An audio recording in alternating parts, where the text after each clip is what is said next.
One of the women that you spoke to about to contribute to the book was Theresa May. How do you reflect, or how did you both reflect on how she was treated in her role? One of the contributors was Theresa May, that's right, in the book to 8 women who either had or are presidents or prime ministers, plus Hillary Clinton, of course. Theresa May's experience actually echoed that of a number of the other women. She talked about a differential focus on appearance. She talked about the tightrope that women have to walk between strength and empathy. She talked too about disproportionate media attention in her emotional reactions, constant questioning of her press people about whether she was going to be moved to tears, whether she was going to cry. And of course, when she gave her final press conference, that was largely reported as if she had been sobbing, whereas if you watch the footage yourself, that's simply not true. So she did have a number of experiences in common with other women leaders. She, I think, as far as the book is concerned, she said, if a male leader cries, he's seen as patriotic, but if a woman cries, she's seen as over-emotional. That's a pretty narrow tightrope for women to walk in power, isn't it? It's an extraordinary narrow tightrope, and we know it exists not just because women like Theresa May speak of it, but because there's been academic research into this tightrope. There have been universities that have done things like got randomised groups of voters, presented one group with a male candidate, another group with a female candidate, got them to deliver exactly the same script, and then monitored the reactions. And we know from that kind of research work that unless women weave a very narrow path between being tough enough to lead but still looking nurturing and caring, unless they get that right, then they can be very much rejected by voters, and particularly a woman who is seen not to be caring or empathetic, who's seen to be a very tough leader, will get a very visceral and adverse reaction from voters. I have a friend who was a man, and he is a scientist. He gave a conference speech and he decided to transition into being a woman, changed his name. Some years later, about 4 years later, gave a speech again within the same group. And the feedback for him then as a woman was, your brother was better than you were. How surprised are you at that? Well, doesn't that say absolutely everything? And we do know from other studies that this is, in fact, a very common experience. There was an American study where a course was taught wholly online and people never actually met the teacher. And so they got a male teacher to say he was male, to the students, a female teacher to say she was female. But then in different classes, they swapped up the roles. And when students believed that they were being taught by a male teacher, they gave better evaluations, even though in truth it was exactly the same person who was teaching them, both in the guise as a man and as a woman. And so, yes, unfortunately, we do still evaluate so much through the prism of gender. And the book is an attempt to get us to think about that, to think about how global it is. I'm a co-author. An African friend of mine, Dr. Ngozi Okonjo-Iweala, wrote this book with me, and we're asking people in all cultures and contexts to think about how we still don't give women leaders an equal go and what we can do to change that. Do we expect women leaders to react differently to global pandemics like coronavirus and COVID-19? I don't know if we expect them to, but there is some evidence coming out now that women leaders have generally done better in the grips of the pandemic.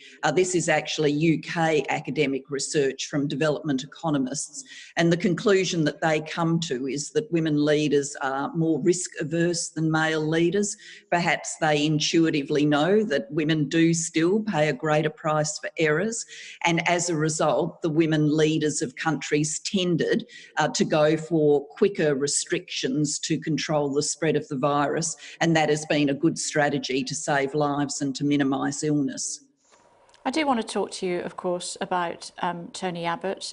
He's a hot topic here in the United Kingdom at the moment, as I'm sure you know. You were one of the first people to call him out as a misogynist. Why do you think he was, and do you think he still is?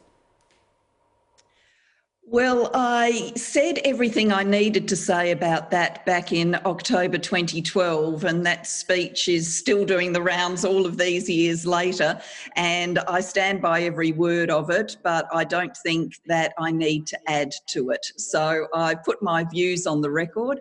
Of course, it's not for me to work out who should be the UK trade envoy or specialist. This is a decision for the UK government and ultimately for the views of the people of Britain, so I will leave all of that to you. Well, let's have a quick listen. Let's remind our viewers, and for those who haven't heard what you said, here's a quick snippet of what you said at the time.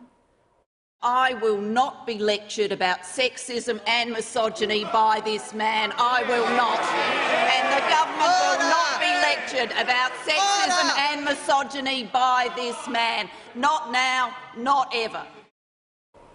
And he also stood in front of placards that described you as a witch and another man's bitch. I know that you say that you don't want to talk about it, but do you not feel slightly that you have a voice here, and that for women who potentially find themselves in a position where they are undermined by men, that somebody of your experience to have a word or two about what might happen would be valuable to them?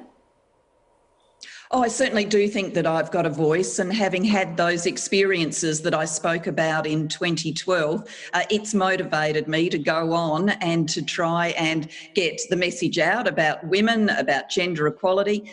That's what brings me regularly to the United Kingdom. With King's College London, I established, and it's still thriving, a Global Institute for Women's Leadership, getting through fantastic research work, even in the middle of lockdowns and other disruptions. And it's what's motivated me with Ngozi to write this book. I can't personally mentor or speak to every woman who wants to learn from my experiences, but what I can do is write them down and make them available, and that's what the book's about.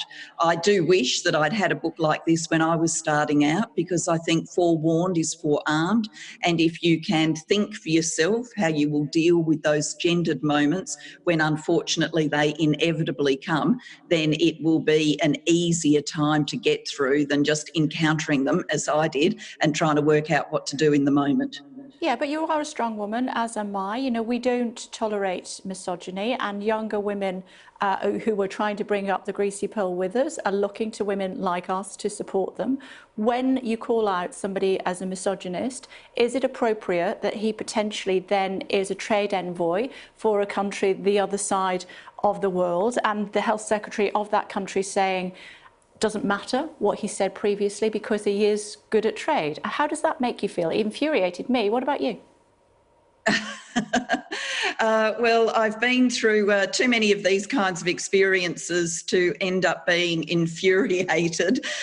Look, this is a decision for the UK. You know, I'm not a citizen of the UK. I was, of course, born there, but I'm not a citizen of the UK, so it's for your democratic politics to make a decision. I think my views are clear. They're well known. I don't need to add to them. They're no mystery to people. But you stand by what you said in that speech some time ago, that Tony Abbott is a misogynist, as far as you're concerned.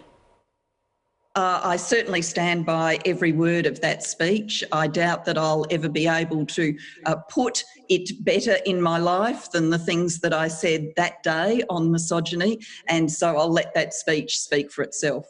Okay, and your new book is out now, is it? Yes, it is, in the United Kingdom now.